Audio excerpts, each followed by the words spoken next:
কোনো সংস্থা ফোন করলে ধরবেন না। বিধানসভায় বিধায়কদের কড়া নির্দেশ দিয়েছেন তৃণমূল নেত্রী মমতা বন্দ্যোপাধ্যায়। আর এরপরই প্রশ্ন উঠতে শুরু করেছে, তাহলে কি তৃণমূল নেত্রীর নিশানায় রয়েছে টিম আইপ্যাক? সোমবার বিধানসভা ভবনে দলীয় বিধায়কদের বৈঠকে মমতা এই নির্দেশ দিয়েছেন, যাকে নেতিবাচক মন্তব্য বলেই ব্যাখ্যা করছেন দলের নেতাদের একাংশ।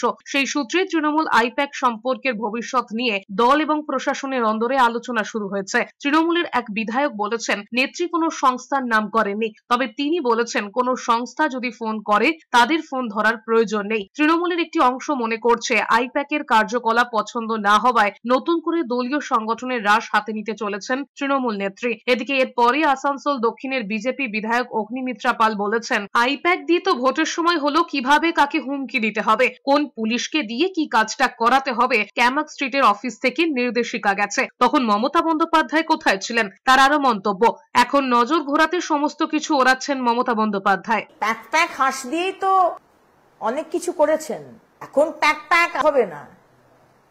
এই প্যাক প্যাক হাঁস দিয়ে কাকে হুমকি দিতে হবে, পুলিশকে দিয়ে কি নোংরা কাজটা করাতে হবে, ক্যামাক স্ট্রিটের অফিস থেকে তো সব নির্দেশ এখান থেকেই গেছে। তখন আপনি কোথায় ছিলেন?